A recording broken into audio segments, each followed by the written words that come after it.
Bismillahirrahmanirrahim. Assalamualaikum warahmatullahi wabarakatuh. Tilawah kita pada malam ini masih di halaman pertama surat Al-Jasiyah, yaitu ada di halaman 499.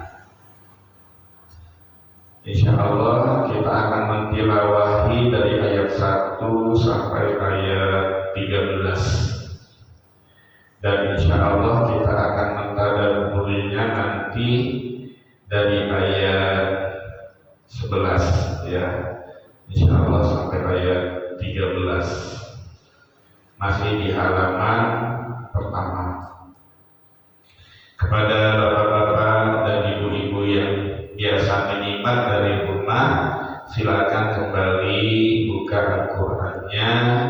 Surat Al-Jasiyah ada di halaman 499. Seperti biasa, mari kita mentilawahi halaman pertama ini. Ini mudah-mudahan menjadi ibadah kita yang tinggi nilainya di sisi Allah di awal malam Senin ini. A'udzu billahi minasy syaithanir rajim. Bismillahirrahmanirrahim. Hamim. Tanzilul kitabi minallahil azizil hakim. Inna fis samawati wal ardi laayatin lil mu'minin wa fi khalqikum wa ma yabuthu min dabbatin ayatun liqaumin yuqinun wa ikhtilafil laili wan أمره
ولتبتغوا من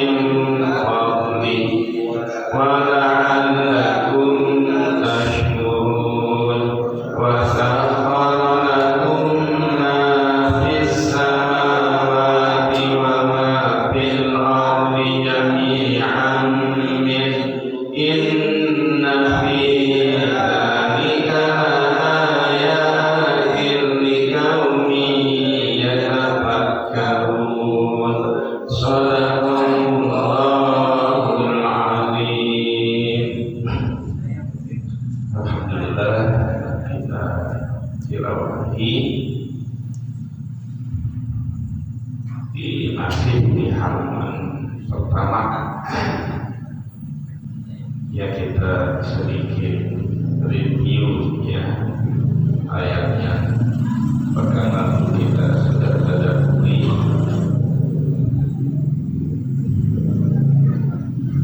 ayatnya kemarin, dan pertama sudah tadaburi itu dari ayat 7 ya sampai ayat 10.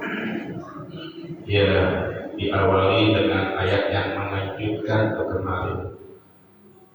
Ya, Allah langsung menunjukkan kemarahan. Ya, ada nuansa kemarahan dan kemurkaan Allah kepada siapa? Nah, itu diungkapkan di ayat 7. Wailul likulli affakin asim. Celakalah, binasalah ya untuk semua orang-orang yang berbuat dosa, berbuat dusta dan berbuat dosa, yang berbohong,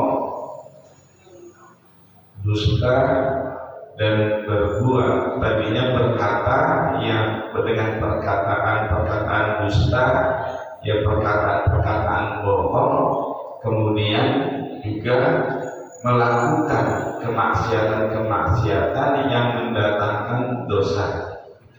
Kadang-kadang dianggap bahwa dusta itu ringan, tapi kalau sudah berkaitan dengan ayat-ayat Allah, mendustakan ayat Allah itu berat. Ya, itu ancamannya begitu dari Allah. Langsung Allah marah, Allah murka. Wailul likulli affakin asim. Memang kadang-kadang perbuatan apakah baik ataupun buruk itu diawali dengan sesuatu yang dianggap ringan, tapi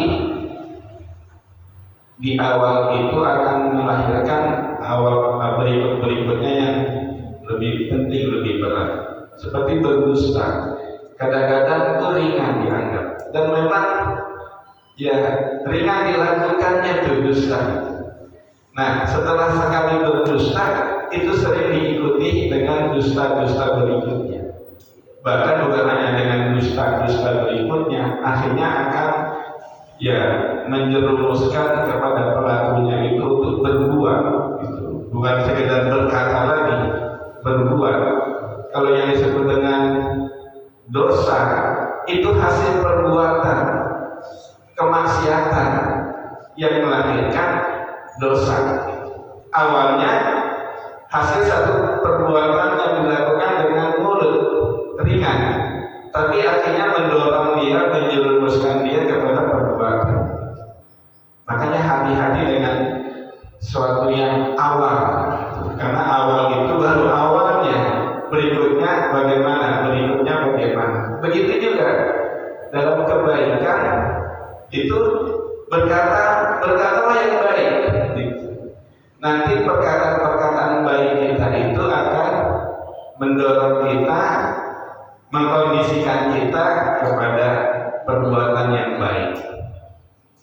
Nah itu ya, Allah marah, ya Allah murka kepada setiap orang-orang yang ini bukan dengan dusta biasa, sudah sering berdusta lagi, akhirnya juga berbuat dosa lagi. Nah, di antaranya itu dijelaskan tuh, termasuk yang seperti itu yang bagaimana. Nah, di antaranya yasma'u ayatillah tutla alaihi summa yusirru mustakbiran ka'alam yasma'ha fabashirhu bi'adzabin alim. Itu mereka itu mendengar ayat-ayat Allah karena dibacakan, ya, karena dibacakan ayat-ayat Allah itu dibacakan, dia dengar, tapi dia yusiru mustakbiran, dia bertahan bersiteguh dengan sikap sombongnya, itu sikap gengsinya, ya sikap merasa benar sendiri, itu sudah merasa benar, jadi dia sombong dengan kebenarannya. Kemudian ka'alam yasma'ha. Nah, dia sudah dibacakan ayat-ayat Allah, dia sudah dengar sebenarnya, bahkan dia sudah mendapatkan penjelasan dari ayat itu, tapi karena dia bertahan dengan pendapatnya sendiri yang dia merasa benar, dia sombong dengan pendapatnya itu. Nah, jadi melahirkan sikap keras kepala, bangkang, kalau orang Betawi bilang itu bangkang. Dengar, tapi nggak didengerin. Ya, dia dengar tapi nggak didengerin. Dia dengar, masuk tuh suara, masuk ke telinganya. Nah, ini yang oleh anak-anak Gen Z disebut gigo, G-I-G-O. Jadi masuknya G, keluarnya G juga, nggak ada yang tersisa gitu. Jadi gigo, G-I-G-O. Ya udah, los saja itu los saja. Masuknya G, keluarnya G lagi gitu. Jadi lewat telinga kanan G, keluarnya lewat telinga kiri G juga, nggak ada yang tertinggal. Karena dia bertahan dengan pendapatnya yang merasa benar gitu. Ya, nggak ada yang tersisa. Seperti peribahasa, seperti air di daun talas. Daun talas itu kan permukaannya mengandung lilin. Jadi kalau air jatuh, embun jatuh berupa titik air bergulir, ya, nggak membasahi permukaan daun keladi. Nah, makanya seperti air di daun keladi, begitu tuh. Jadi nggak terserap, ya, nggak tertinggal. Sama saja dikatakan kepada orang seperti ini, ka'alam yasma'ha, sama saja dia seperti nggak dengar.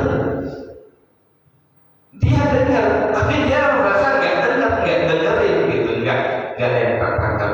Nah, untuk yang seperti ini, karena ini berkaitan dengan ayat-ayat Allah, itu luar biasa. Itu disampaikan oleh Allah, fabashirhu, berikan kabar gembira kepada orang itu. Kalau biasa kan kabar gembira nih, positif nih, menyenangkan gitu. Tapi kabar gembiranya bi'adzabin alim, dengan azab yang pedih. Ini bahasa peribahasa apa itu ya seperti itu? Ya, seperti peribahasa yang bertolak belakang gitu. Menyampaikan kabar gembira tapi yang menderitakan, yang menyengsarakan gitu. Fabashirhu, kepada orang itu berikan kabar gembira bi'adzabin alim, dengan azab yang pedih. Itu bukan kabar gembira gitu. Tapi justru ya akan lebih menyakitkan. Secara fisik sudah jelas akan menyakitkan itu azab itu. Tapi juga akan menimpa secara psikologis. Itu azabnya itu bukan hanya bersifat psikologis, tapi juga fisik. Azab itu bukan hanya menimpa secara fisik, tapi juga psikologis. Karena kata-katanya itu ya sudah menyakitkan, menghinakan. Nah itu ya, fabashirhu bi'adzabin alim. Dan selanjutnya ya, Al-Quran juga menggunakan pilihan-pilihan kata yang menarik. Bi'adzabin alim, yang berikutnya yang menghinakan. Karena ada orang itu yang menghinakan Al-Quran. Dia mengetahui tentang Quran, dia telah mendengar dan mengetahui, punya ilmunya tentang Al-Quran, tapi justru ilmunya yang dia ketahui tentang Al-Quran itu justru digunakan untuk menghina Al-Quran, menjelek-jelekan Al-Quran. Menghina, maka dia dihinakan lagi oleh Allah. Itu wa idza 'alima min ayatina syai'an ittakhadhaha huzwan, apabila dia mengetahui sedikit tentang ayat-ayat kami, kata Allah, dijadikan ayat-ayat yang diketahui yang sedikit itu untuk tertolong-tolong. Ngapain mengikuti ya Al-Quran yang turun 15 abad yang lalu? Sudah nggak relevan, gitu kan? Ini zaman modern, zaman AI, ya. Masih juga menggunakan Al-Quran yang turun 15 abad yang lalu. Nggak relevan, nggak sesuai tadi dengan zaman ini. Ini bukan hasil produk manusia. Ini adalah wahyu Allah. Allah yang Maha Tahu itu akan perkembangan manusia, akan kebutuhan manusia bagaimana. Ternyata justru pada saat-saat belakangan ini Al-Quran itu menyingkapkan kebenaran-kebenarannya, itu ya, menyingkapkan kebenaran-kebenarannya semakin relevan, justru semakin relevan. Gitu. Manusia ini kan diciptakan oleh Allah Subhanahu wa Ta'ala. Allah Maha Tahu tentang ciptaannya. Itu seperti pabrik ya akan produknya komputer misalnya. Bagaimana tuh untuk bisa menggunakan komputer yang sekarang ini semakin canggih, HP yang semakin canggih, itu dikeluarkan cara penggunaannya. Cara penggunaannya itu dikeluarkan oleh yang membuat itu, yang memproduk itu. Kenapa yang membuat produk itu? Ya, syukur. Karena dia paling tahu, karena dia yang membuatnya. Maka gunakanlah ya cara penggunaan yang dikeluarkan oleh produk yang membuatnya, jangan yang lain. Yang lain dia ngerti, karena bukan dia yang menciptakan barang itu. Nah, manusia itu diciptakan oleh Allah. Allah yang Maha Tahu bagaimana menggunakan kehidupan ini. Gunakan dari petunjuk Allah. Itu apa tuh namanya? Ya, petunjuk penggunaan itu. Manual, ya manualnya itu atau dan sebagainya. Itu. Jadi tetap itu, ya ini manusia ciptaan Allah. Maka petunjuk Allah yang paling relevan, bukan hasil pemikiran manusia. Itu manusia yang diciptakan membuat aturan sendiri, pasti ya penuh dengan pertentangan dan kelemahan. Lahum adzabun muhin, buat mereka itu azab yang menghinakan. Kenapa? Karena dia biasa memperolok-olok Al-Quran. Berikutnya juga ya azabnya itu walahum adzabun azim, buat mereka itu ada azab yang agung, yang besar. Ini juga ya satu majas, azab itu agung. Ini artinya luar biasa kan penderitaannya ini. Itu kan biasa kita gunakan tuh yang sesuatu yang agung itu kan Allah yang Maha Agung. Masjid agung, masjidnya besar, mewah, bagus, fasilitasnya lengkap, itu agung. Nah kalau azab yang agung, ini azab dari berbagai sisi, ya akan menimpanya, itu yang berat, yang sakit, yang menghinakan dan sebagainya. Itu azab yang agung. Nah ayat berikutnya yang ini yang jadi tanda untuk kita malam ini, hadza huda. Itu apa nih maksudnya? Hadza huda, kembali kepada Al-Quran. Ini kan pendekatannya Al-Quran ini. Itu hadza huda. Yang kemarin yang Allah katakan di ayat kedua itu tanzilul kitab minallahil azizil hakim. Itu semua yang kemudian Allah ungkapkan ya hal-hal yang berkaitan dengan Al-Quran. Hadza huda, ini petunjuk.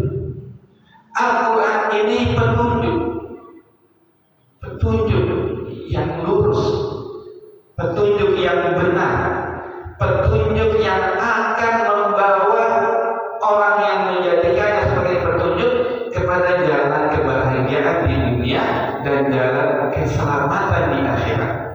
Jadi berbeda. Petunjuk untuk kehidupan di dunia yang akan mendatangkan kebahagiaan. Kan kalau orang itu ditanya apa tujuan hidupnya, mencari kebahagiaan. Di dunia mencari kebahagiaan. Tapi sekaligus juga petunjuk itu bukan hanya membawa kepada kebahagiaan, keselamatan di akhirat. Keselamatan juga di dunia, kebahagiaan dan keselamatan di dunia. Kalau di akhirat khususnya keselamatan itu. Orang kan ingin bahagia tapi juga selamat. Gitu. Apalagi di akhirat selamat, ya di akhirat mendapatkan surga. Kalau ayat doa itu disebut dengan ayat doa satu jagat. Rabbana atina fid dunya hasanah. Hasanah itu banyak penjelasannya. Gitu. Ya Rabb, kami berikanlah Rabbana atina fid dunya, di dunia ini sesuatu yang baik. Gitu. Ya, segala sesuatu yang baik. Banyak ulama menjelaskan termasuk sesuatu yang baik itu adalah istri yang salehah. Termasuk hasanah itu, ya, bukan hasanah ini. Rabbana atina fid dunya hasanah. Hasanah itu termasuk istri yang salehah. Itu kenapa? Luar biasa. Kalau seorang itu mendapatkan istri yang salehah itu satu karunia atau anugerah yang luar biasa. Bagaimana tidak? Temannya, pendampingnya baik, mencintai, peduli, sangat memperhatikan. Itu kan luar biasa, karunia anugerah yang luar biasa. Sampai seperti itu. Itu hasanah. Bukan hanya di dunia, wa fil akhirati hasanah. Kemudian juga di akhirat mendapatkan kebaikan. Kalau pengajar ada istilah husna itu surga, itu ya, husna itu surga, mendapatkan surga di akhirat. Seperti itu. Nah itu hadza huda. Itu inilah Al-Quran yang berfungsi sebagai petunjuk. Itu.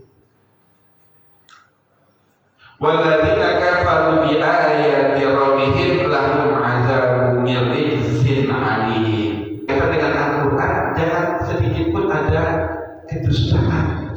Kita itu terhadap Al-Quran jangan sedikit pun dia mendustakan. Itu. Karena itu langsung Allah itu langsung menyatakan walladzina kafaru bi ayati rabbihim, orang-orang yang mengingkari ayat-ayat Rabb-nya. Ini ayat-ayat Rabb-nya. Itu. Ya, Allah Subhanahu wa taala yang menurunkan dan mewahyukan Al-Qur'an ini. Jangan diingkari. Kalau siapa yang mengingkari, Allah katakan walladzina kafaru bi ayati rabbihim lahum adzabun min rijzin alim. Itu buat mereka ada azab, siksaan yang sakit, yang pedih. Itu sebenarnya ayat yang di atas itu ditandai dengan huruf ain. Itu penutup tema yang di atas. Yang sebelumnya itu penutupnya itu ayat itu kesimpulannya itu. Yang kesimpulannya. Nah, maka ayat-ayat berikutnya ini ayat dengan tema yang baru. Itu. Nah, ini struktur Al-Quran itu begitu tuh, susunannya itu. Jadi ada satu tema sampai ditandai dengan huruf ain, itu satu tema. Nah, penutup tema kemarin itu ayat yang tadi kita baca. Hadza huda walladzina kafaru bi ayati rabbihim lahum adzabun min rijzin alim. Nah, ayat dengan tema yang baru ini, nah ini kembali ya berkaitan dengan Allah Subhanahu wa taala yang telah menurunkan Al-Qur'an itu seperti ini. Allahul ladzi sakhkhara lakumul bahra litajriyal fulku fihi bi amrihi wa litabtagu min fadlihi wa la'allakum tashkurun. Kalau ayat-ayatnya kemarin itu banyak berkaitan dengan sifat Allah yang Al-Aziz, yang maha gagah perkasa, yang maha hebat, yang maha mengalahkan, yang maha kuasa. Allah kuasa itu dengan menurunkan ayatnya yang demikian rupa luar biasa. Nah sekarang ini menunjukkan lebih kepada sifat Allah yang hakim, yang maha bijaksana. Bijaksana baiknya, bijaksana murahnya, bijaksana pengertiannya, bijaksana pedulinya kepada kita. Nah, Allah gambarkan itu seperti ini. Ayat berikutnya, Allahul ladzi sakhkhara lakum bahra, itu. Allah Subhanahu wa taala yang telah menundukkan untuk kamu lakum itu. Allah yang telah menundukkan untuk kamu apa? Al-bahr, lautan. Jadi lautan ini itu diciptakan oleh Allah untuk kita. Caranya bagaimana? Allah tundukkan tuh laut untuk kepentingan manusia, sehingga bisa manusia gunakan, manfaatkan, berdayakan. Itu laut itu, anginnya itu, ya, sifat daya tampungnya membuat sesuatu itu bisa apa? Ya, nggak tenggelam. Itu. Kemudian banyak benda-benda, barang-barang yang jadi tidak tenggelam. Ada yang barang itu yang tenggelam, ada yang tidak tenggelam di lautan itu. Itu. Seperti kemarin kita bicarakan tentang watas ya, angin laut. Itu. Allah tundukkan tuh angin laut untuk kita. Itu. Sehingga membawa kemudahan, memberikan kemudahan buat manusia. Nah, laut itu begitu tuh, ditundukkan oleh Allah untuk kepentingan manusia. Itu. Ya, anginnya, airnya yang tidak membuat membusukkan sesuatu. Air laut itu tidak membusukkan sesuatu. Itu. Kemudian bisa menghidupkan hewan-hewannya yang ada. Itu semuanya Allah sifatkan. Laut, airnya, anginnya, dan segala sesuatu yang ada di dalamnya dalam rangka untuk kepentingan manusia. Melayani, nah ini lebih tepat kata, melayani manusia. Ditundukkan oleh Allah untuk melayani manusia. Bisa ya dijadikan sebagai sarana transportasi laut itu.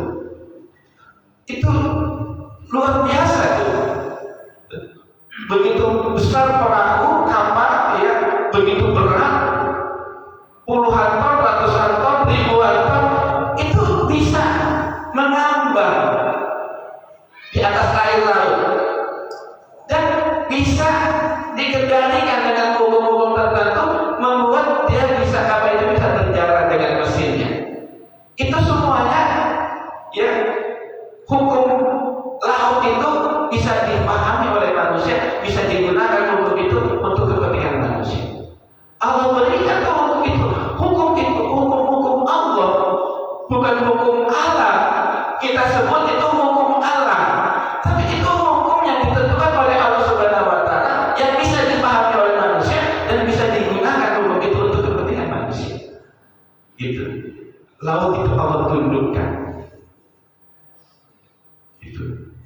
Kemudian di dalam laut berbagai macam kekayaan itu Allah tundukkan, Allah sediakan buat manusia. Mutiara segala macam banyak sekali. Ikan-ikannya itu ya, dengan berbagai macam ikan yang enak dimakan, ikan yang enak dilihat, ya, luar biasa. Dan Allah menentukan hukum itu, semua hewan yang ada di laut halal. Semua yang ada di laut halal, kecuali kapal selam. Tidak boleh dimakan. Ya, semua ikan yang ada di laut itu dihalalkan. Itu. rumput yang ada di laut itu dihalalkan, ikan-ikan itu dihalalkan. Kenapa? Karena wasakhkharakum, kami tundukkan untuk melayani kalian wahai manusia. Itu coba Allah Subhanahu wa taala itu kepada manusia itu begitu. Gitu. Bagaimana tidak bersyukur? Coba ditambah tangkar, berapa besarnya, berapa beratnya muatannya. Itu. Jangankan itu, tongkang-tongkang yang berisi tongkang-tongkang kayu itu kayu, ya berapa banyak itu bisa dibawa, ditanya diampulkan, itu bisa dilayani perahu itu.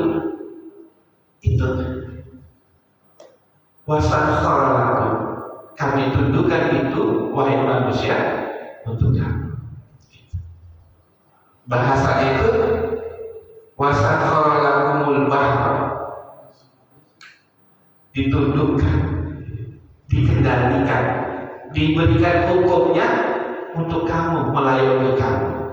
Dia bisa dilayani.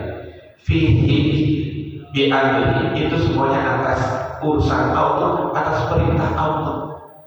Yang sedemikian itu, laut itu sedemikian itu, sifat-sifatnya, hukum-hukumnya itu diperintahkan oleh Allah begitu. Dan itu tunduk dia semua. Sebagai makhluk Allah, laut itu tunduk. Kemudian walitabtaghu min fadlihi, dari laut itu kalian bisa mencari karunia, mencari rezeki. Min fadlihi, dari karunia. Betapa banyak orang menjadikan laut itu sebagai mencari rezeki di dalamnya. Itu, ya, untuk mencari rezeki. Perusahaan armada itu sudah jelas itu, ya. Kemudian pencari ikan, nah para nelayan itu luar biasa. Apalagi kita di Indonesia punya laut yang begitu luas. Itu sebenarnya sumber daya yang kalau dimanfaatkan dengan baik itu makmur kita, itu makmur dengan ikan-ikannya itu luar biasa ya. Kita itu nggak kekurangan protein, nambah ikan laut yang bisa mencerdaskan anak bangsa kalau dikelola dengan baik. Itu ya. Walitabtaghu min fadlihi. Nah, ujungnya dari ayat ini wala'allakum tashkurun, ya, agar kalian semua itu bersyukur. Itu baru laut ini dibicarakan ayat ini. Itu baru laut saja itu sudah seperti itu. Tapi kalau tidak disyukuri, sesuatu itu bisa menjadi bencana. Ya, betapa luar biasa itu jadi peringatan itu kalau tidak disyukuri. Ya, jadi mau syukur atau mau kufur, itu pilihannya ada dua. Itu kalau bersyukur itu jadi karunia, jadi anugerah, jadi rahmat dari Allah Subhanahu wa taala. Nah, begitu juga itu berbicara laut. Nah, ini berbicara wasakhkharakum, dan juga Allah tundukkan untuk kamu ma fis samawati wa ma fil ardh, apa-apa yang ada di langit dan apa-apa yang ada di bumi. Jami'an minhu, semuanya itu yang apa yang ada di langit itu juga ditundukkan oleh Allah buat kita, untuk melayani kita, memfasilitasi kita. Gitu. Ini sifat Allah yang maha pemurah, sifat hakim Allah yang maha pemurah, maha baik buat kita, maha perhatian, maha peduli. Gitu. Nah, kemudian inna fi dzalika ayatin liqaumin yatafakkarun. Sungguh pada yang demikian itu, apa yang ada di langit? Di langit apa sih? Yang ada di langit apa saja? Apa saja ada di langit? Itu sebenarnya untuk melayani manusia. Matahari misalnya, ya, menerangi. Itu buat siapa? Buat manusia, untuk menjalani kehidupan sehari-harinya dengan terang. Gitu. Matahari sifatnya apa lagi? Fungsinya apa lagi? Itu menyinari, mengolah, ya, apa yang ada di daun itu menjadi tumbuh energi, menjadikan energi panas, itu menghangatkan sehingga tidak terus dalam keadaan dingin. Iya, apalagi sekarang tenaga matahari itu bisa diserap, itu digunakan, gitu. Luar biasa. Jadi bukan hanya langit, segala apa yang ada di langit itu dari mataharinya, dari planet-planetnya, dari lapisan-lapisannya, itu semuanya untuk melayani manusia. Coba deh kalau langit itu gak ada lapis-lapisannya, kalau benda jatuh itu langsung ke bumi menimpa kita, hancur kita. Tapi dengan lapisan-lapisan itu tersaring, belum sampai ke bumi dia sudah hancur, terbakar. Itu, ini luar biasa nih. Semakin kita renungi, semakin kita akan bersyukur. Makanya ujung ayatnya itu, inna fi dzalika laayatin liqaumin yatafakkarun. Sungguh benar-benar pada yang demikian itu semua di lautan, di langit, di bumi, untuk hewan-hewannya, untuk tumbuh-tumbuhannya, itu semuanya untuk melayani manusia. Nah, makanya tugas kita itu di ujung ayat itu, inna fi dzalika laayatin liqaumin yatafakkarun. Sungguh benar-benar pada yang demikian semua itu menjadi ayat, menjadi bukti, ya, menjadi tanda akan kemahakuasaan Allah, akan kemahabijaksanaan Allah di kaum yang terbatas. Itu bisa ditangkap oleh orang-orang yang mau berpikir. Jadi Al-Quran itu mengajarkan kita berpikir, menyuruh berpikir, memerintahkan berpikir, mikir, gitu kan? Gitu. Kata Cak Lontong itu mikir. Itu perintah Allah untuk mikir, ya, biar kita tuh hidup dengan pikiran, ya, hidup bukan dengan hanya perasaan penting, pikiran juga penting. Barakallahu ya, ya ayatul Qur'anil azim wa nafa'ani wa iyyakum bima fihi min ayatil hakim. Wa taqabbalallahu minni wa minkum tilawatan. Wabillahi taufiq wal hidayah. Wassalamu alaikum warahmatullahi wabarakatuh.